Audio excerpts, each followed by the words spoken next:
Hi and welcome to this video blog with me, Wayne, from swimmingcyclingrunning.com. Someone the other day asked me what it's like and how to make good sessions so that each time they went out they're actually doing something both purposeful and hitting that purpose. I thought that was a good idea, and I thought in my blog it might help if I actually went through a swimming, cycling and running session and how to create it for a particular purpose and show you exactly what I would do. So that's what we're going to do over the next 3 weeks. The first one's going to be swimming, the second one's cycling, and the third one running. The cycling is going to be a turbo, and the running is going to be a track session. But each session is going to have a purpose, and you'll see how, hopefully, I structure a session to actually hit that purpose, and the elements that go into each session and that are necessary so that you actually do get a good session plan in the end.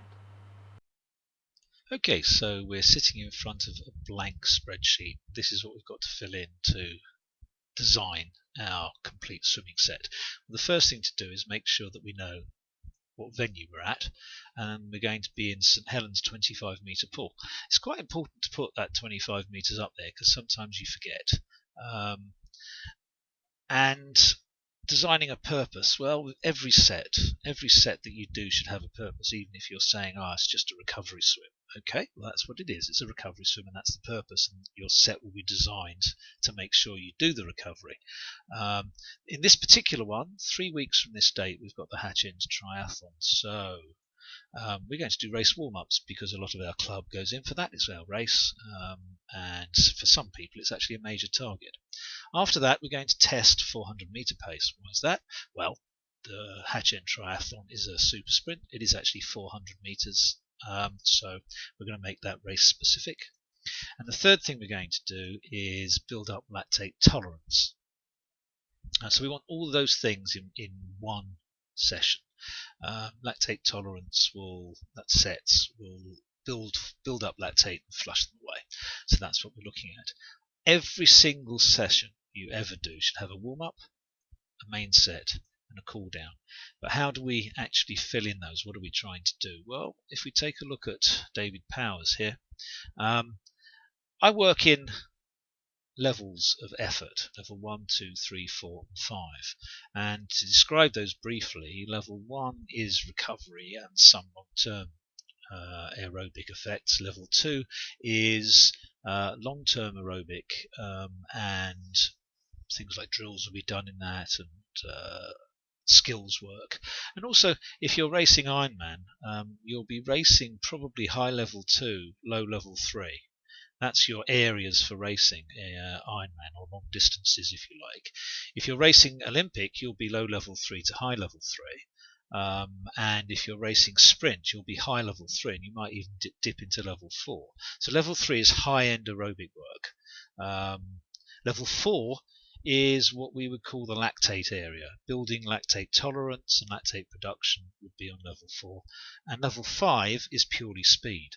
So now we've got a frame of reference. Here is a heart rate maximum that each range I would expect to be, and this is calculated for that specific individual, what the top of each range would be, so we can actually limit his effort on any single run. So if he's doing a half marathon, we may dip into this, but we're going to try and stay it firmly in between those two areas, so level 2, level 3. So that's what we're looking at.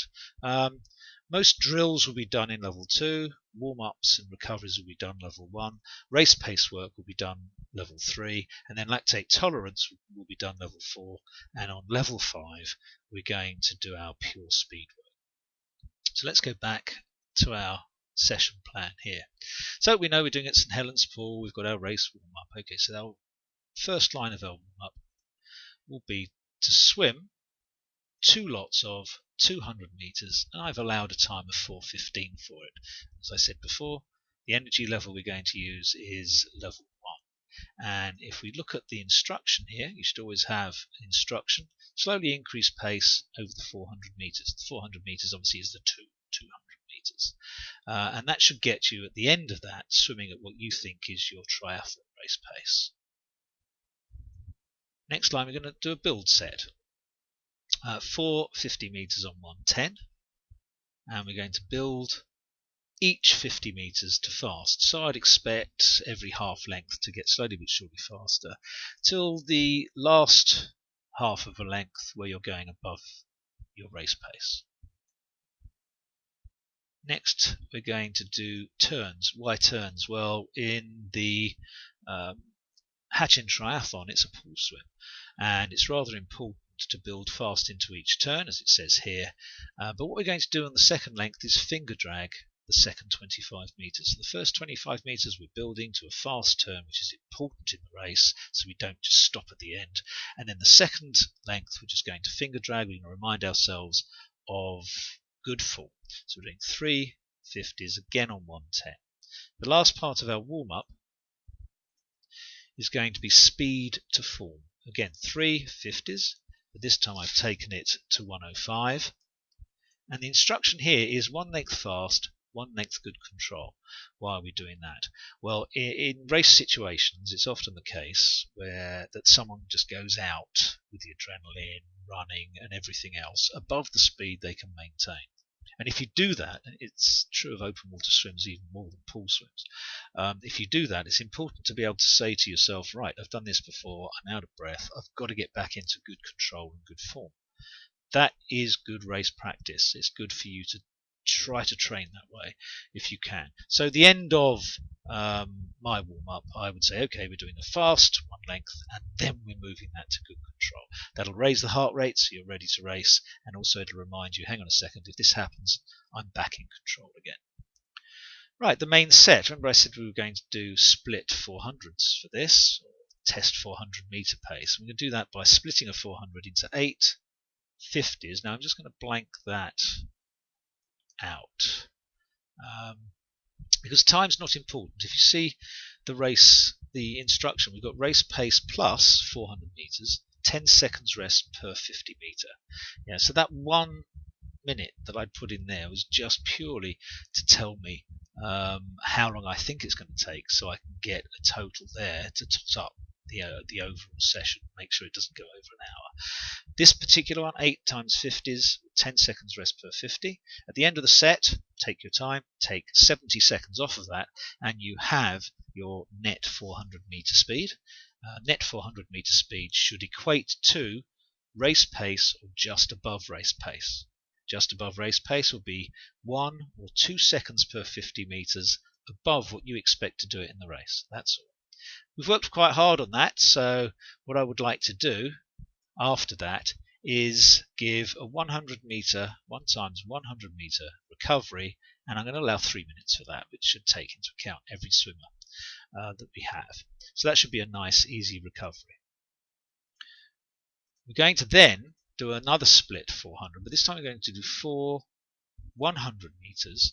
Again, I'm going to knock out that so you don't see it, because the instruction is race pace plus 400 meters, 15 seconds rest per 100 meter. Once again, we're trying to go at race pace or just above, so we really know the race pace we're going to go in the race. 15 seconds rest per 100 meters. Take your time at the end of the 4 100s, take 45 seconds off, you have your net time, you know what pace you're going to go in the race. You're really getting used to racing.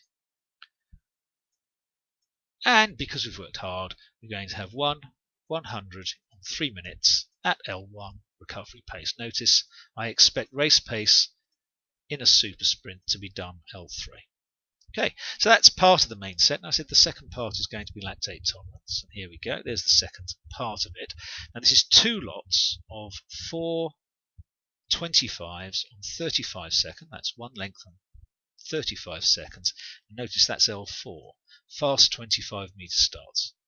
Now I'm just assuming that if you started in a race you'd start fast. That's why I'm getting this. But then we have to calm that down, take a recovery, and we're doing 1 50 meter on 1 minute 30 complete recovery, L1, and that's what we're doing. We're doing that all twice, but on the second we will go immediately to the recovery. We won't do that 50. Notice that is 1 minute 30. That is 1 minute 30. There's not 2 of those, whereas that's 2 times 4 times 35 seconds, which equals 440. So that calculates automatically for me. Now this is that's not lactate tolerance. This is recovery. There we go. And we're doing 200 on 430, complete recovery. Now I said that's L2 because you will be slightly elevated, and what we want to do in a recovery, we want to take it from reasonably fast right the way down to recovery, so you don't immediately start swimming very slow. Okay, so that's effectively ascending recovery. I'll put that in.